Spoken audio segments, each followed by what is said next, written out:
Battle Brothers, and welcome to yet another video, and welcome to yet another review video. Today we are reviewing the final short story of the Age of Darkness collection of the Horus Heresy series. Oh yes, this short story collection has been very good, and I thoroughly enjoyed reading it. As I stated multiple times in my previous videos and previous reviews of those short stories, it's a very diverse and very colourful collection focusing on different characters of different chapters and of course dealing with the aftermath of Istvan 3 and Istvan 5. So this time we're looking at Savage Weapons, written by Aaron Dembski-Bowden, and we are focusing on the Dark Angels and the Night Lords. And it was one of the better short stories, let me say, for one specific reason, and it's the simplest reason of them all, and it's the badassness. It was so badass, because we are dealing with a fleet, or the fleet, of Dark Angels being at locked in a battle that lasts for 2 years over the, and I had to write it down, the Thramas sector with the Night Lord. So they are chasing Konrad Kurz and his legion, and but he just escapes them all the time. He is always one step ahead, and it's really a stalemate. So one battle is won by the Dark Angels, the other battle is won by the Night Lords, and one time, they've got the upper hand, and the other time the other ones got the upper hand, and it's really the powers and the chances are really balanced there, and it's just, as I said, a stalemate. They can't seem to get out of it. And Lionel Johnson and his legion, his Dark Angels, they really are annoyed by this entire thing because they cannot go to Terra, they cannot travel to the Emperor and Rogel Dawn to, well, go and help them prepare for the final confrontation, because Horus is, of course, inevitably going towards the Earth, towards Terra, to usurp the throne and slay the Emperor. Now, finally things get a little bit forward, things move, and the Dark Angels Legion, they are contacted by the Night Lords, and they say that, right, so listen, our primarch Konrad Kurz is giving you a chance. This is a planet where you go and you just land, and you will have a parlay with your brother. And so Lionel Johnson takes 2 of his Dark Angels, travels to that planet. Of course, he needs a lot of assurances that, the Night Lords... No, actually, the Night Lords say that themselves beforehand, and they act like real bastards.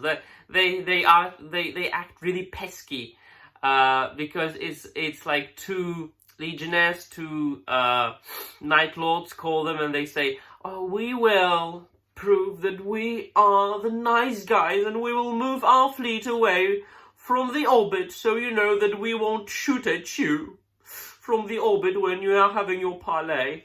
And it's just bastards.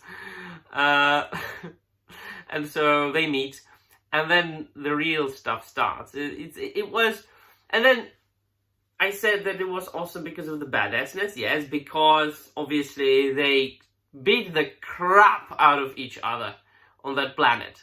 Lionel Johnson and Konrad Kurz, they just smashed the bloody faces into pulps.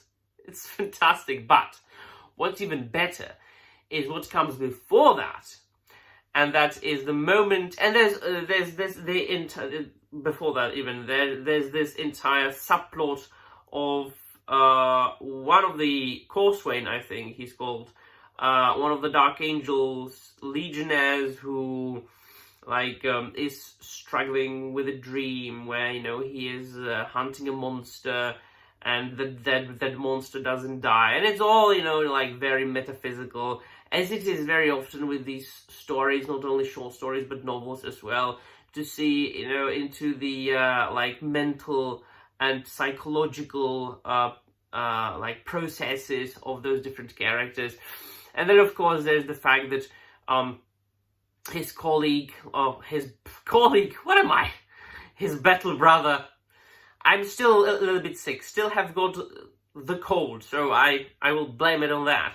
His battle brother was actually, during the latest battle that they were involved in with the Night Lords, his face was flayed by one of the Night Lords, who then, of course, form like the escort that comes to with Konrad Curze to that planet. And so there's this exchange, you know, and it's all very funny, and it's all very, you know, like badass. I will have my revenge, you know, for flaying my face. Yeah, it doesn't really. He dies. But then Konrad Curze arrives, and it's the first time Lionel Johnson sees him, like, in 2 years, and he's absolutely shocked. Like, Lionel Johnson is always described, like, you know, as being, like, stone-faced. Not stoned, but... Yeah! We should have stayed at Caliban! I know. Serious face. And, right, calm down. And so, you can see how shocked he is about the transformation that Konrad Curze went through. You know, he's all like corpse-like and very like pale and ash grey, and like he looks undernourished, and he filed his teeth so they're all spiky, and he really looks like a zombie dead vampire monster right now. And he's like, you know, like very pesky again. It's the traitor primarchs are. They always talk like complete bastards and nitwits. Like, you know, self-entitled cretins that think too much of themselves.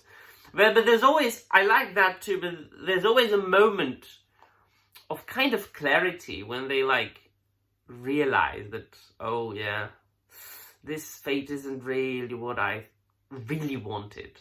It happened with Magnus, it happened with Konrad Curze. I don't think it happened with Angron. Angron, like, Angron was a psychotic beast from the get-go, so I don't think Angron ever regretted becoming a traitor, and Fulgrim as well. So a lot of, you know, like the other primarchs, other than Angron, they kind of like had this moment, or a couple of them, when like the facade fell, and a shadow of their former self appeared for a moment. And that happens in this short story. With that, long story short, they beat the crap out of each other, and there's no conclusion as far as who wins this. The stalemate, I think, continues. And Lionel Johnson says, yeah, we are going to stay in this sector for a long time still. We can't go to Terra. We can't go help the Emperor. But we've been contacted by Robert Grimond, and he wants us to join him. And it ends up on a very interesting note. It says that I suppose that Horus isn't the only soul who thinks he can be the heir to the Empire. Yeah, interesting, right? Interesting. Very good short story collection. 100% recommend reading the Age of Darkness collection. However, you will most certainly need to have read a lot of Horus Heresy before you get to that. Absolutely. You can't start with this, no. I always say you can read those books more or less like out of chronological order. Not this one. You really need to read the initial 5 books, which is, you know, the initial trilogy, then it's the Flight of the Eisenstein, and then Fulgrim. And then I suggest you should read the Descent of Angels and Fallen Angels, and I suppose it wouldn't hurt reading, like, for example, well, maybe the first heretic, but it doesn't really deal with the world with like the Night Lord. So yeah, F it. What I've just mentioned. Read at least these and you'll be fine. Alright, so let me know in the comments down below what you think. And then we'll be all. Thank you very much for watching. And remember, the Emperor predicts.